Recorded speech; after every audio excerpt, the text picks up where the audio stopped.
అందరూ ఆశగా ఎదురు చూస్తున్నారు. ఎప్పుడు పవన్ కళ్యాణ్ గారు వస్తారు, ఇక్కడ ప్రజలతో ఆయన ఇక్కడ అభివృద్ధి కోసం ఏం మాట్లాడతారు ఏంటి అన్నది. ఆయన గెలుపులో మీ కృషి ఎంత ఉందో వేరే చెప్పాల్సిన అవసరం లేదు. అందరూ చూశారు. మీకు కూడా పెద్ద ఎత్తున అందరూ అభినందనలు తెలియజేశారు. పవన్ కళ్యాణ్ గారి స్కెడ్యూల్ ఏంటండి? 1న వస్తారండి. 1న వచ్చి వారాహయాత్ర, తర్వాత ఆఫీసర్స్ తో రివ్యూ, అలాగే నియోజకవర్గం మీద డెవలప్మెంట్ యాక్టివిటీస్, అదే విధంగా పెండింగ్ వర్క్స్, వీటిలన్నిటి మీద కూడా రివ్యూ కూడా ఉంటుంది. ఏంటంటే ఇప్పుడు ఆయనకి మరి ఉప ముఖ్యమంత్రిగా, పిఠాపురం ఎమ్మెల్యేగా, అందరం కూడా జనసేన పార్టీ అధ్యక్షులుగా, తెలుగుదేశం పార్టీ జనసేన శ్రేణులు అందరూ కూడా అఖండమైన స్వాగతం పలుకుతాం. అఖండమైన తర్వాత వారాహి స్వాగతం. ఆ రోజు వారాహి బహిరంగ సభ పెడుతున్నారు. ఆ సభలో అత్యధికంగా పాల్గొని మరి ఆయన అందులో ముఖ్యంగా సభ పెట్టడానికి కారణం అంటే పిఠాపురం నియోజకవర్గ ప్రజలందరికీ కూడా మరి అత్యధిక మెజార్టీ ఇచ్చినందుకు అందరికీ కూడా ధన్యవాదాలు, కృతజ్ఞతలు తెలియజేస్తారు. తెలియజేసిన తర్వాత ఆఫీసర్స్ తో రివ్యూ, అదే విధంగా పిఠాపురం నియోజకవర్గంలో అభివృద్ధి కార్యక్రమాలు ఎక్కడెక్కడ ఉన్నాయి, ఇది వరకు మా హయాంలో తెచ్చిన పురుషోత్తపట్నం ఏదైతే ఉందో తెలుగుదేశం పార్టీ హయాంలో 1800 కోట్లతో తెచ్చాం. ఆ ప్రాజెక్ట్ ని ఈ జగన్మోహన్ రెడ్డి గారు అటకెక్కించారు. అదే విధంగా ఏలేరు ఆధునీకరణ ఒకటి పనులు ప్రారంభించిన ప్రాజెక్ట్ ని శంకుస్థాపన చేసి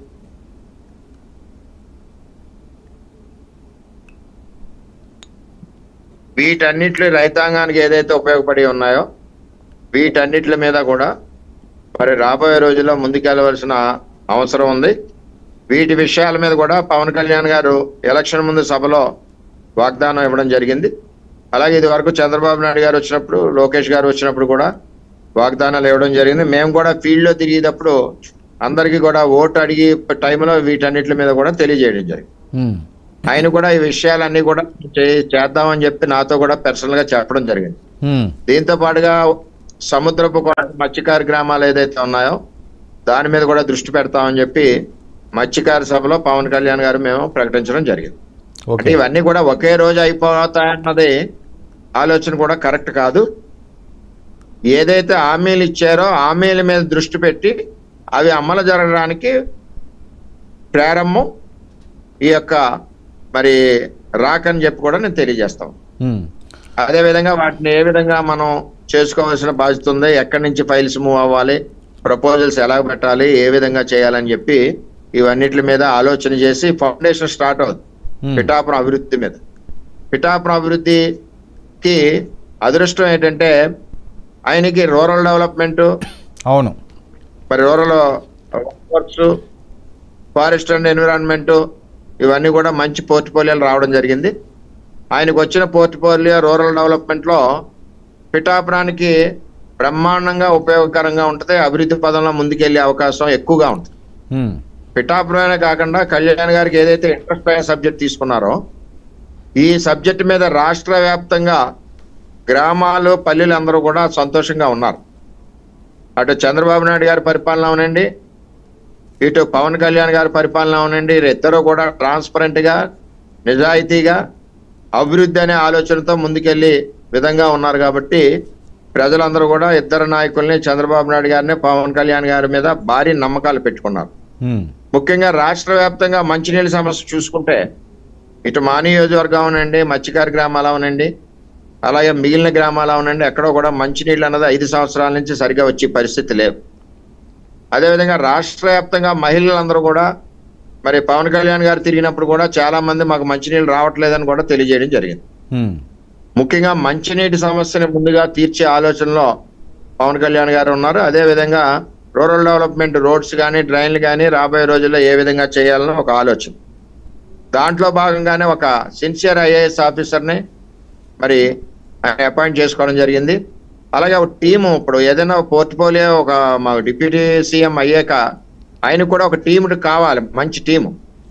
ఎందుకంటే ఆయన యొక్క ఆశయాలకు అనుగుణంగా ఆయన స్పీడ్గా అందుకునే విధంగా మరి ఆఫీసర్స్ కూడా ఉండాలి. కాబట్టి ఆ విధంగా కార్యక్రమం జరుగుతూ ఉంది. ఆల్ ఆఫ్ ది సడన్ అభివృద్ధి ఏది ఇంకా అవ్వట్లేదన్న ప్రశ్న అన్నది కరెక్ట్ కాదు.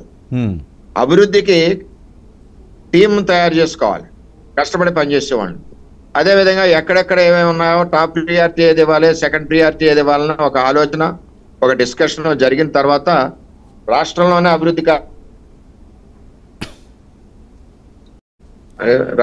అభివృద్ధి కార్యక్రమాలు పవన్ కళ్యాణ్ గారి ఆధ్వర్యంలో గ్రామాలన్నింటిలో కూడా అని చెప్పి నేను తెలియజేస్తాను. ఓకే వరం గారు, మీ సిగ్నల్ బ్రేక్ అవుతున్నది, కరెక్ట్ పెట్టుకోండి, అది ఫ్రేమ్ కట్ అవుతుంది. సార్ ఓకే, ఓవరాల్గా ఇప్పుడు పిఠాపురం ప్రజలు ఎక్కువగా దేని మీద ఆశిస్తున్నారండి? త్రాగునీరు మీద ఉన్నారండి, ముఖ్యంగా డ్రింకింగ్ వాటర్. ఆ సమస్య పవన్ కళ్యాణ్ గారు కూడా చాలా దగ్గరగా చూశారు. ఇమీడియట్ గా స్టెప్స్ నా యొక్క పర్సనల్ అభిప్రాయం ఏంటంటే అదే విధంగా పవన్ కళ్యాణ్ గారి ఆలోచన కూడా నేను అసెస్ చేసింది, డ్రింకింగ్ వాటర్ మీద తక్షణం చర్యలు తీసుకుంటారు. ఏం చేద్దంటే అది మహిళల సమస్య కాబట్టి ఇమీడియట్ గా చేయాలని ఒక ఆలోచన ఆయన మనసులో ఉంది.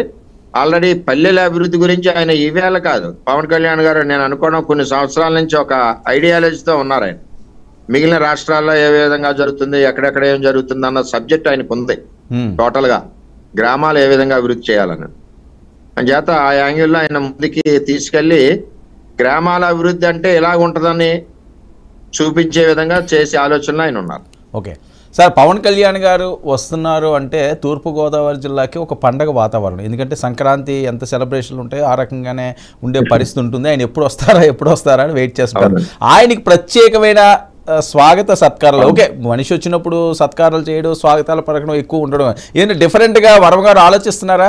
ఇంకా జీవితంలో ఇంకా ఇలాంటిది సత్కారం ఉండకూడదు, లేకపోతే ఇలాంటి ఆహ్వానం ఉండకూడదు అన్నది ఏమన్నా ఒక బాహుబలి టైప్లో సెట్టింగ్స్ అలాంటిది ఏమన్నా భారీగా? అంటే మా లెవెల్లో ఇంకా మేము ఇంకా ఇవేళ కూర్చుంటాం, నాయకులందరూ కూడా ఇంకా ఆలోచనకి రాలేదు ఏ విధంగా చేయాలన్నది. ఆయన సమయం కూడా సెపరేట్ గా ఇస్తే మట్టికి బ్రహ్మాండంగా చేస్తాం, అందులో తేడా లేదు. ఎందుకంటే పవన్ కళ్యాణ్ గారు అంటే అందరికీ కూడా గుండెల్లో ఉంటాడు ఆయన. మరి ఆ విధంగా ఆయన యొక్క విధానం కూడా ఒకసారి మనిషి ఆయనతో కలిస్తే మళ్ళీ వదిలి పరిస్థితి ఉండదు. ఓకే, ఆ విధమైన నాయకత్వం పవన్ కళ్యాణ్ గారిదని తెలియదు. వరం గారు, పవన్ కళ్యాణ్ గారు సీటు ప్రకటించక ముందు పవన్ కళ్యాణ్ గారి గురించి మీరు విన్నది, పవన్ కళ్యాణ్ గారిని మీరు కలిసిన తర్వాత, పవన్ కళ్యాణ్ గారు ఉప ముఖ్యమంత్రి అయిన తర్వాత ఆ షేడ్స్ ఏమన్నా చెప్పగలరా? ఏమన్నా తేడా కనిపించిందా? ఇంకా ప్రేమ పెరిగింది, షేడ్స్ లో తేడా లేదు. ఆయనకి ఇద్దరికి కూడా ఇది వరకు అలాగ ఉన్నాం, ఇద్దరు ఆలోచనలు కూడా అలాగే ఉన్నాయి. ఆయన కూడా అదే విధంగా ఉన్నారు, ప్రవర్తనలో గానీ ఆ షేడ్స్ లో గానీ అటువంటి తేడా లేదు. అటువంటి వ్యక్తి కూడా ఆయన కాదు.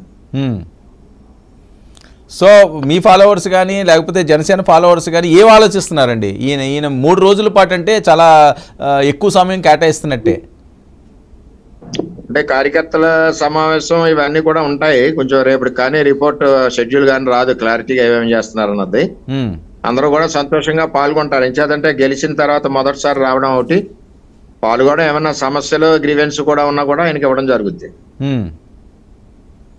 సార్ ఓవరాల్ గా ఎంతమంది వచ్చే ఛాన్స్ ఉంటుంది మీ అంచనా? ఆ రోజు మీటింగ్ కి ఒక 50,000 60,000 మంది ఉంటారు. ఓకే, అంటే ఈ ప్రాంతం వాళ్ళైనా మిగతా ప్రాంతాల నుంచి కూడా వచ్చే అవకాశం ఉంటుందా?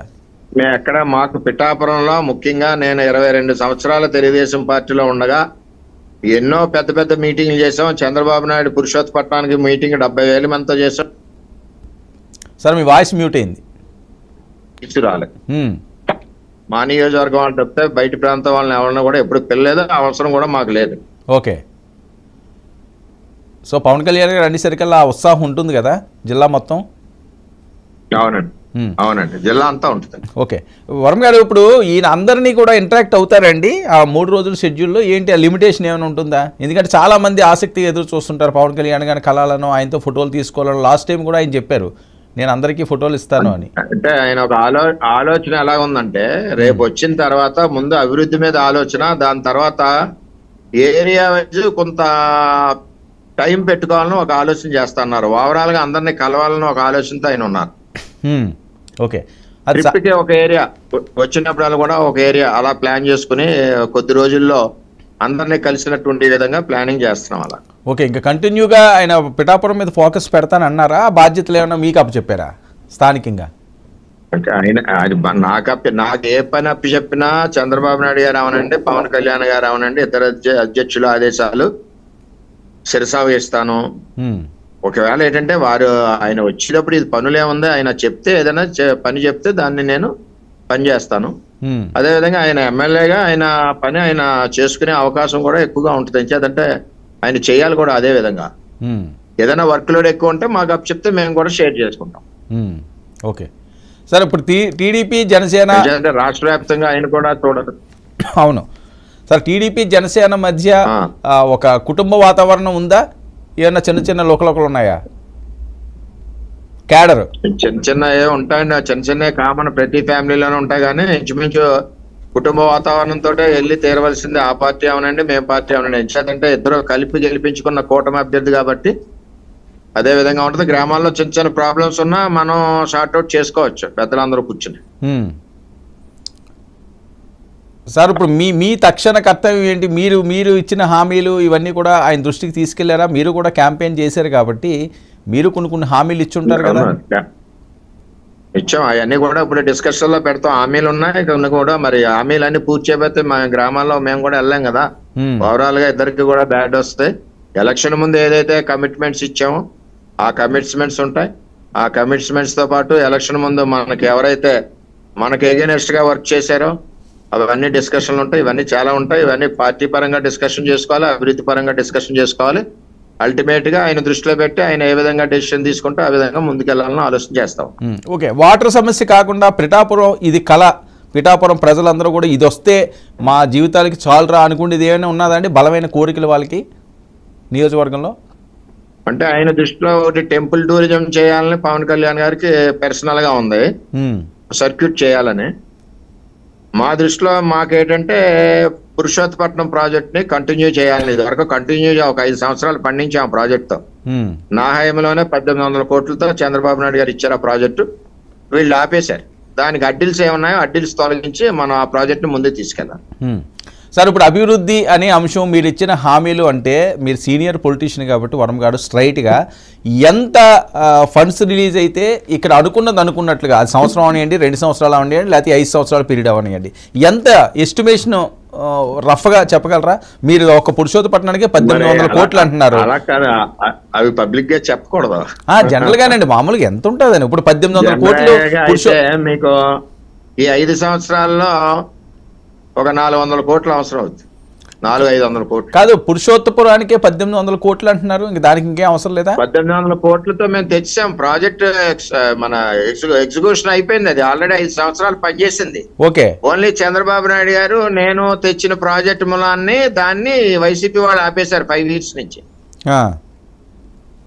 దానికి ఎక్స్పెండిచర్ ఖర్చు అయిపోయింది. ఇప్పుడు ఖర్చు ఏమీ లేదు. ఏదన్నా నామినల్ గా ఏమన్నా కొంచెం పంప్స్ గిమ్స్ ఏమైనా రిపేర్ ఉంటే 10-12 కోట్లతో ప్రాజెక్ట్ మళ్ళీ స్టార్ట్ అయిపోతుంది. అంటే సుమారు పిఠాపురానికి రాష్ట్రంలో ఎక్కడా లేని విధంగా అభివృద్ధి చేసే అంత ఆ గ్రౌండ్ ఉందా అండి? అంటే ఆయన నియోజకవర్గం కదా, ఎక్స్పెక్టేషన్లు ఎక్కువ ఉంటాయి చాలా మందికి. గ్రౌండ్ ఉందండి, గ్రౌండ్ ఉంది. అంటే మీ అంచనా సుమారు ఒక 1000 కోట్ల వరకు అయితే ఇంకా పూర్తి స్థాయిలో ఒక అద్భుతంగా అభివృద్ధి చెందే విధంగా పిఠాపురంలో రాష్ట్రంలోనే సూపర్ నియోజకవర్గం అయిపోతుంది. నెంబర్ 1 కాన్స్టిట్యున్సీ భారతదేశంలోనే నెంబర్ 1 కాన్స్టిట్యున్సీ కింద వెళ్తుంది ఒక 1000 కోట్లు అయితే. అది కూడా వెంటనే అక్కర్లేదు. అవును, మన ఇయర్ వైజ్ బడ్జెట్ పెట్టుకుంటే వెళ్ళొచ్చు. సంవత్సరానికి 200 కోట్లు బడ్జెట్ పెట్టుకుని మెల్లిగా చేసుకుని వెళ్ళొచ్చు. సో పవన్ కళ్యాణ్ గారికి కూడా అది ఉంది కదా, దాన్ని ఏదో చెయ్యాలి అన్నట్టుగా తన మార్క్ కనిపించాలి కదా. పవన్ కళ్యాణ్ గారికి టెంపుల్ సర్క్యూట్ అంటే టెంపుల్ టూరిజం మీద ఎంప్లాయ్మెంట్ క్రియేట్ అవుతుందని ఒక మంచి ఆలోచన ఉంది. అది ఆయనకి మెయిన్ ఏజెండా. అలాగే లోకల్ సమస్యలు ఏమున్నాయి అవన్నీ కూడా మేము డిస్కస్ చేసుకున్నాం. ఆయన దృష్టిలో కూడా ఉన్నాయి. పురుషోత్తపట్నం అనండి, ఏలేరు ఆధునీకరణ అండి, ఇవన్నీ కూడా. ఓవరాల్ గా మీరు అన్నట్టు ఒక 1000 కోట్ల రూపాయలు అయితే అసలు ఈ నియోజకవర్గం ఈ రాష్ట్రంలోనే ప్రథమ స్థానంలో ఉంటుంది. ఓకే, ఒక రోల్ మోడల్ గా ఉంటుంది నియోజకవర్గం. వర్మ గారు, మరొక విషయం, అక్కడ ప్రజలు ఏం ఎక్స్పెక్ట్ చేస్తున్నారండి? ఓకే, మీకు అక్కడ ప్రాబ్లమ్స్ తెలుసు. ఇప్పుడు పవన్ కళ్యాణ్ గారు వచ్చారు కదా, ఇది అయితే బాగుండు అన్నది వాళ్ళది మీకు వినిపిస్తుంటాయి కదా వాయిస్లు. వాళ్ళు ఎక్కువ దేన్ని కోరుతున్నారు? ఎక్కువగా మంచినీళ్లు, డ్రైన్స్, రోడ్స్ నండి ప్రజలు ఎక్కువ కోరేది. వీటి మీద దృష్టి పెడితే ప్రజల కోరికలు 70-75% తగ్గినట్టే. ఓకే. అదేవిధంగా అవినీతి రహిత పాలన. ఇది వరకు మరి వాళ్ళు వైసీపీ వాళ్ళు అయితే మొత్తం చెరువులన్నీ కూడా తాడి చెట్లు లోతునే తవ్వేశారు ఎక్కడికక్కడ, అన్ని చెరువులు కూడా. ఇప్పుడు డిప్యూటీ సీఎం గారు కాన్స్టిట్యున్సీ కాబట్టి ఇక్కడ ఎక్కడ మచ్చ లేకుండా పరిపాలన ముందుకెళ్ళాలి. అవును, ముందుకెళ్ళాలన్నప్పుడు ఎటువంటి కార్యకర్తలు ఎవరు కూడా ఆయనకి మచ్చొచ్చి పనులు చేయడానికి అవకాశం లేదు. రెండవది, వైఎస్ఆర్సీపీ దోచుకున్న మట్టి చెరువుల్లో, అంటే చెరువుకి తంబురువులు ఉంటుంది, సిల్ట్ ఉంటుంది, గర్భం మించి తవ్వకూడదు. గర్భాన్ని మించి 10 మీటర్లో 5 మీటర్లో 20 మీటర్లు అలా లోపులు తవ్వి మట్టి అంతా పట్టిపోయారు. దాని మీద ఎంక్వైరీ అవుట్ చేసి ఫర్దర్ గా ఈ చెరువులన్నీ కూడా రైతులకి పశువులకి ఉపయోగపడే విధంగా మరి కార్యక్రమం చేసే విధానం ఆలోచిస్తున్నాం. ఓకే. ఇప్పుడు నిరుద్యోగ సమస్యలు ఇలాంటివి ఎక్కువ ఉన్నాయండి అక్కడ పిఠాపురంలో? ఎందుకంటే ఎటువంటి నిరుద్యోగ సమస్య ఉంది. చెప్పండి. కళ్యాణ్ గారు కూడా హామీ ఇచ్చారు, సెజ్జలో పరిశ్రమలు ఏదైతే ఉన్నాయో అందులో ఎంప్లాయ్మెంట్ వచ్చేలాగా ప్లాన్ చేద్దామని ఎలక్షన్ లో హామీ ఇచ్చారు ఆయన. సరే, వైఎస్ఆర్సీపీలో ఇబ్బందికర పరిస్థితులు పిఠాపురం నియోజకవర్గానికి ఏమున్నాయి వైసీపీ హయాంలో, గత ప్రభుత్వంలో? గత ప్రభుత్వంలో మేము తెచ్చిన కాపు కళ్యాణ మండపాలు, నా హయాంలో 28 కాపు కళ్యాణ మండపాలు తెచ్చాం. పిఠాపురం హెడ్ క్వార్టర్ లో బీసీలకు ఇచ్చాం, ఎస్సీలకు ఇచ్చాం. అవి సగంలో ఆగిపోయి ఉన్నాయి. ముఖ్యంగా ఫస్ట్ బీసీ ఎస్సీ కాపుకు సంబంధించిన కళ్యాణ మండపాలని ఫేస్ వైజ్ కంప్లీట్ చేయాలి. అన్ని మేజర్ గ్రామాల్లోనే తెచ్చాను నేను, 27 తెచ్చాను, 28 పిల్లర్స్ లెవెల్లో లేసి ఆగిపోయినాయి. అదొకటి చేయాలి. ఓకే. సరే, ఉప ముఖ్యమంత్రి అయిన తర్వాత పవన్ కళ్యాణ్ గారితో మీరు పర్సనల్గా ఇంటరాక్ట్ అయ్యారా? కలిశాను. ఏంటంటారండి ఆయన? కలిసా, అభినందించాం. ఆయన పదవుల గురించి ఆలోచన గానీ, పదవి వచ్చిందనే గొప్పగానే ఆయనకి ఏమీ లేదు. ఆయన ఇది వరకు ఎలా ఉన్నాడో పవన్ కళ్యాణ్ గారు ఇప్పుడు అలాగే ఉన్నారు. ఏంటంటే ఆయనకి ఆలోచన అలా కూడా ఈ డెవలప్మెంట్ యాక్టివిటీ ఎలా చేయాలి, రాష్ట్ర అభివృద్ధి ఎలా చేయాలనే ఒక ఆలోచన. ఈయనకన్నా అదే ఆలోచన, చంద్రబాబు నాయుడు గారి కన్నా అదే ఆలోచన, రెండు ఆలోచన లేదు. సార్, పవన్ కళ్యాణ్ గారు ఒక సెలబ్రిటీ, ప్రపంచవ్యాప్తంగా లక్షలాది మంది, కోట్లాది మంది అభిమానులు మనసులు చూరకున్న మెగా ఫ్యామిలీ నుంచి వచ్చిన పవర్ అది. సో ఒక రాజకీయ నాయకుడిగా ఏదో చెయ్యాలని తపన, ఇవన్నీ ఎలా అనిపిస్తుంటుంది వరం గారు? మీరు చాలామంది పొలిటీషియన్ చూశారు కదా, వాళ్ళకి పవన్ కళ్యాణ్ గారికి ఉన్న డిఫరెన్స్ చెప్పమంటే ఏం చెప్తారు? అంటే ఇప్పుడు పవన్ కళ్యాణ్ గారు ఇప్పుడు వరకు ప్రశ్నించే వ్యక్తి, ప్రతిపక్షంలో పార్టీని మోసుకొని ఎవరో కూడా మోయలేని విధంగా పార్టీని మోసి సొంత డబ్బులతో పార్టీని నడిపించి ఆయన కష్టార్జిత 35 కోట్లు రైతులకి డిస్ట్రిబ్యూషన్ చేసి ఆయన ఈ రోజు పవర్ లోకి వచ్చారు. అంటే రాజకీయ వాతావరణానికి 100% ఈవేళ వచ్చారు. కొన్ని రోజులు ఆ గ్లామర్ వాతావరణం నుంచి రాజకీయ వాతావరణంలో కలవడానికి కొద్ది సమయమే పడుతుంది. రాజకీయ వాతావరణం లోకి పూర్తిగా 100% వచ్చేస్తారు. అప్పుడు ఏ విధమైన ఇబ్బందులు కూడా ఎవరికి ఉండవు. అది. సో అక్కడ చాలామంది ముందుగా నేను ప్రస్తావించినట్లుగా పవన్ కళ్యాణ్ కలాలనుకుంటున్నారు. నేతలు టీడీపీ, జనసేన మొత్తం క్యాడర్ ఎవరైతే ఉన్నారో, ఆయన కోసం కష్టపడిన వారు ఎవరైతే ఉన్నారో వాళ్ళందరితోటి ఇంటరాక్షన్ ఏమైనా పెట్టారా ఈ 3 రోజుల్లోని? 3 రోజులు కలుస్తారు కదా, కార్యకర్తల సమావేశం పెట్టారు కదా, అందరూ కలుస్తారు. ఆయన కూడా, ఆయన దగ్గర కూడా రిపోర్ట్ ఉంది, ఎక్కడ ఏం జరిగింది, ఎలా జరిగింది అన్నది ఆయన కూడా అందులో మాట్లాడతారు. పనిచేసిన వాళ్ళని అప్రిషియేట్ చేస్తారు. అందులో తేడా లేదు. ఇంకా ఎవరన్నా మర్చిపోవచ్చు కానీ పవన్ కళ్యాణ్ గారి గురించి గట్టిగా పనిచేసిన వ్యక్తులను ఎవరు కూడా ఎప్పుడు ఆయన మర్చిపోరు. ఆ రిపోర్ట్ ఉందా అండి ఆయన దగ్గర? ఎక్కడ ఏంటి అన్నది ఆయన దగ్గర ఉంది. మేము ఎప్పటికప్పుడు వీక్లీ రిపోర్ట్ సబ్మిట్ చేశాను. ఓకే. మరొకటి, పవన్ కళ్యాణ్ గారు అక్కడ నివాసం కూడా ఏర్పరచుకుంటారు అని చెప్పి అప్పట్లో బాగా ఎక్కువ టాక్ వచ్చింది. దానికి సంబంధించి ఏమైనా స్థల సేకరణ అది ఏమైనా ఉన్నాయండి? అది నడుస్తుందా? ఆల్రెడీ నివాసం ప్రైవేట్ గా కాకుండా సొంతంగా కూడా నేను ఇక్కడ నివాసం ఉంటున్నారు కదా ఆయన, సొంతంగా కూడా అన్నారు. ఇంకా ఆ విషయాలు ఇంకా నాకు ఇంకా తెలియదు. సొంతంగా కడతా అన్నారా, ఆ విషయాలు ఇంకా తెలియదు. ఇంకా ఎక్కడ ఏమి తీసుకున్నట్టు దాఖలాలు ఎక్కడ కనపడలేదు. ఒకవేళ ఇంకా ఇప్పుడే కదా అవుతా తీసుకోవడం అంత చెప్పని, అవసరం అయితే మా మెయిన్ రోడ్ మీద మా ల్యాండ్ ఉందో ఆ ల్యాండ్ లో కట్టుకుంటానో నాకు అభ్యంతరం లేదు. సీటే కాదు, ల్యాండ్ కూడా త్యాగం చేస్తున్నారు వర్మ గారు.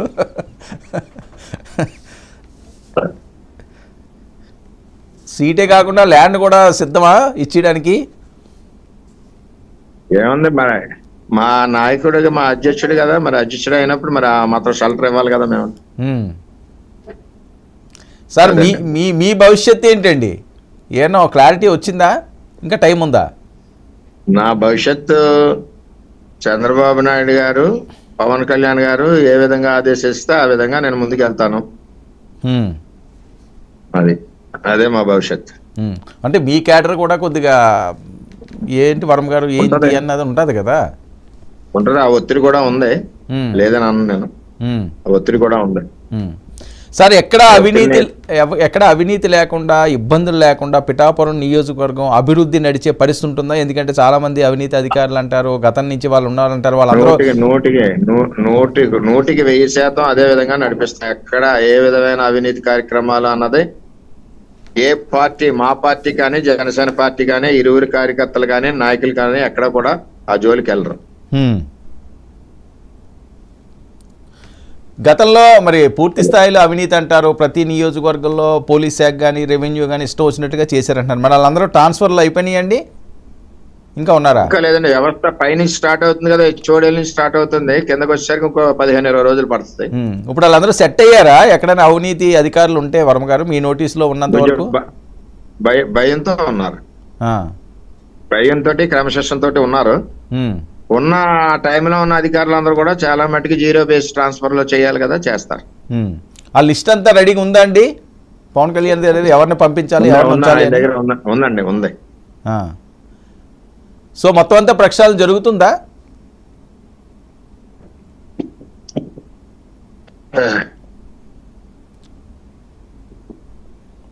లిస్ట్ అంతా ఉందండి.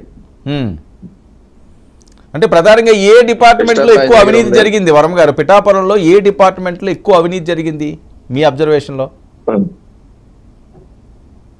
ఆ డిపార్ట్మెంట్ ఈ డిపార్ట్మెంట్ అని లేదు, ఎవరు దొరికింది వాళ్ళు అదే పని మీద ఉన్నారు. అయితే మరి మొత్తం పిఠాపురంలో ఉన్న అధికారులందరినీ మార్చాలేమో? అందరినీ మారుస్తారు, అందరినీ మారుస్తారు. సార్ మీరు పవన్ కళ్యాణ్ గారికో లేకపోతే ఆ పిఠాపురం దానికో మీకంటూ సొంతంగా ఏమన్నా ఉన్నాయా, ఇది చెయ్యాలి అని చెప్పేవి ఏమన్నా? మీరు చెయ్యాలనుకున్నది, అంటే మీరు చెయ్యాలనుకున్నది నెరవేరంది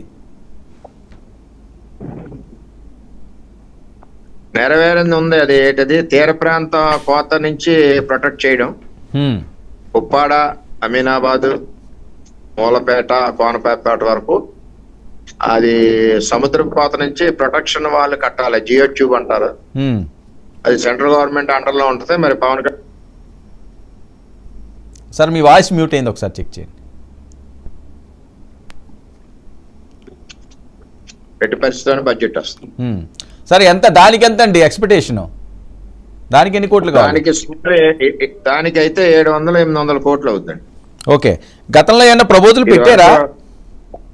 ఇది వరకు ఖరగ్పూర్ ఐఐటి వాళ్ళు రికమెండ్ చేసినప్పుడు ఆ టెక్నాలజీకి 4 years బ్యాక్ 400 కోట్లు ప్రపోజల్ పెట్టారు వాళ్ళు.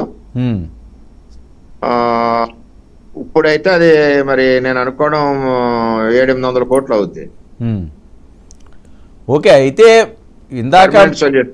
ఇందాక మీరన్నది ఎంత ఉంటే బాగుంటుంది అంటే ఓవరాల్గా పిఠాపురం ఇంకా వెనక్కి తిరిగి చూసుకోకూడదు అనుకుంటే, చిరస్థాయిగా ఒక గొప్ప నియోజకవర్గంలో ఉండాలంటే అదొక 800, ఇదొక 1000, అంటే సుమారు 2000 కోట్ల టార్గెట్ పెట్టుకుంటే 2000 అంటే ఇది ఇందాక మర్చిపోయాను నేను ఇష్యూ. 2000 కోట్లు టార్గెట్ ఉండాలి. నేను ఉన్నప్పుడు 2850 కోట్లు తెచ్చాను 5 years లో. ఓకే, ఇప్పుడు 2000 కోట్లు ఉంటే సరిపోతుంది. ఇంకా అసలు దేశంలోనే ఒక అద్భుతమైన నియోజకవర్గం తీర్చిదిద్దొచ్చా? 100%. సార్, ఆ విధంగా ఎస్టిమేషన్ ఏమైనా రెడీ చేసుకున్నారా మీరు వర్మ గారు, పవన్ కళ్యాణ్ గారు ముందు ఉంచడానికో లేదా చంద్రబాబు నాయుడు గారు ముందు ఉంచడానికో అని? అంటే ఇది వరకు ఈ తీర ప్రాంతానికి డిజాస్టర్ మేనేజ్మెంట్ లో మీటింగ్ అయిందండి. చంద్రబాబు నాయుడు గారు మీటింగ్ చేశారు. ఆ ప్రపోజల్స్ ని బేస్ చేసుకుని మళ్ళీ ఎస్టిమేషన్ తయారు చేసుకోవాలి. ఇప్పుడు పెరిగిన ధరలను ఇట్లు పెట్టి తయారు చేసుకుని దాని ప్రకారం వెళ్ళాలి. అంటే ఇప్పుడే కదా, ఇప్పుడు ఆయన కూడా ఛార్జ్ తీసుకుని ఎన్ని రోజులు అయింది, ఇప్పుడే వస్తున్నారు. టీమ్ సెట్ అవ్వాలి, వీటిలన్నిటి మీద ఆలోచన చేయాలి, సమయం అన్ని ఫిక్స్ చేసుకోవాలి, కొంత సమయం పడుతుంది. ఇవన్నీ కూడా టాప్ ప్రియారిటీలో ఉన్న issues నేను చెప్పినవన్నీ కూడా. ఓకే. పిఠాపురంలో మరి 3 రోజులు పవన్ కళ్యాణ్ గారి పర్యటనకి ఆ ప్రాంత వాసులకి మీకు ఓట్లేసి గెలిపించమన్న వాళ్ళకి ఏం కోరుతున్నారు మీరు ఆ 3 రోజులు షెడ్యూల్కి మీరు ఇచ్చే మెసేజ్? 3 రోజులు ఇంకా పబ్లిక్ ఫుల్ గా ఉంటారు. మెసేజ్ ఇంకా ఆయన ఇస్తారు, ఏం మెసేజ్ ఇస్తారు అన్నది ఈ పెండింగ్ వర్క్స్ హామీలు ఇచ్చిన వాటి మీద మెసేజ్ ఇస్తారు. ఆ మెసేజ్ దాన్ని బట్టి ప్రజలు కూడా సాటిస్ఫై అవుతారు, 2 రోజుల్లో చేస్తాం ఏంటని చెప్పి మెసేజ్ ఇస్తారు. ఓకే. సో ఓవరాల్గా గతంలో ఎప్పుడూ లేని విధంగా పిఠాపురాన్ని చూడబోతున్నావా ఆ 3 రోజులు? బ్రహ్మాండంగా చూడబోతాం. ఎందుకంటే గెలుపు ఆనందం ఒకటి ఉంటది, గెలిచిన తర్వాత ఆయన రావడం ఒకటి, ఈ 2 కూడా చాలా ఎక్కువ ప్రజల్లో ఆనందంగా ఉంటది. ఒకసారి చూసి వెళ్ళాలని ఆలోచిస్తాం. విపరీతమైన పబ్లిక్ వస్తారు, ఫ్లోటింగ్, అందులో తేడా లేదు. పవన్ కళ్యాణ్ గారికి జనం గురించి పెద్ద ఆలోచించక్కర్లేదు.